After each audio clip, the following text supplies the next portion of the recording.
welcome to Simple Solutions Diva. I'm Laura Mori, and today I have got a simple recipe for you. It is roasted tomato pasta sauce. This is the best simple flavorful recipe I have. I love it, and it's a great way to use up all those yummy little tomatoes you get in your garden. It's the end of the summer. I know that most people have great tomato gardens going on right now, or the tomatoes are on sale at the grocery store, so this is a great simple recipe. Now, very easy. First of all, I've preheated my oven to 450 degrees. 2 pints, or approximately 4 cups of tomatoes, I've put in a bowl.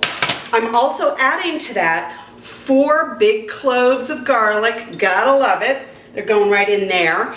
Next up, I'm gonna take 2 tablespoons of olive oil. I rarely measure, but just for the recipe, and the recipe will be on simplesolutionsdiva.com.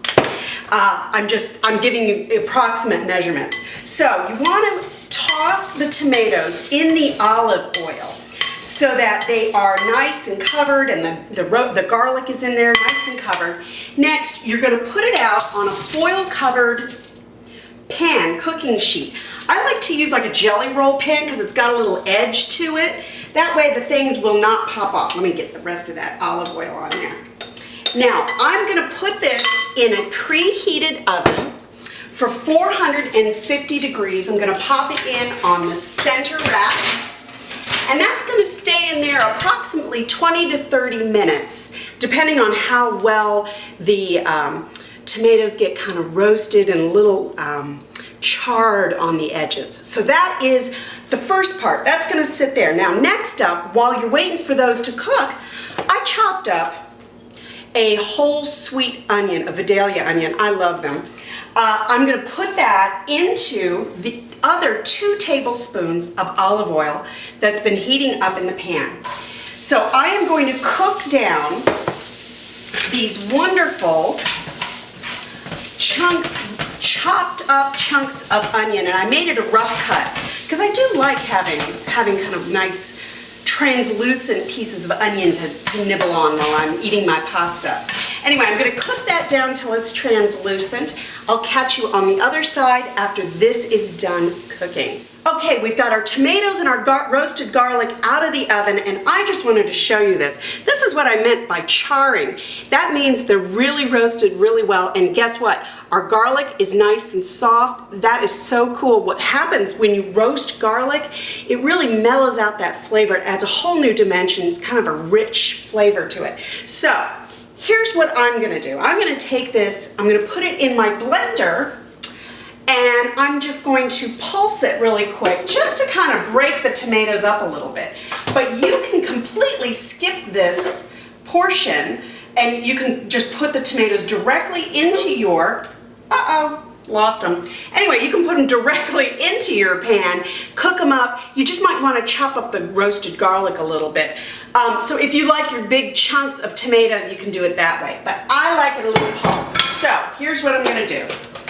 I'm going to pulse it really quick. Just give it a little rough so it's not totally. There we go. All right. I'm going to pop it out. I'm going to add this to my pan. Now, I'm making a simple sauce. You are welcome to add a whole bunch of other ingredients if you want, based on your taste buds. What do you prefer? I am adding in here, I'm going to add to this, I'm going to cook it down. I'm going to add a little yummy white wine to this to add a little sauce. You could add chicken broth if you would like to this to really add up a little sauce.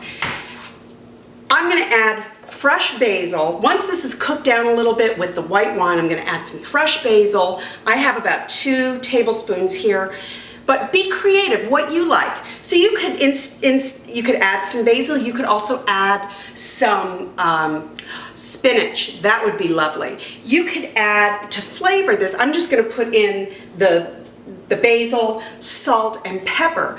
But you could add ground cayenne pepper, red pepper flakes, if you like it a little spicy. So you can be creative with this. This is just a good basic recipe for some fresh pasta sauce. That is it. I'm gonna have the recipe up on simplesolutionsdiva.com. Thanks for joining me, and we'll see you next week.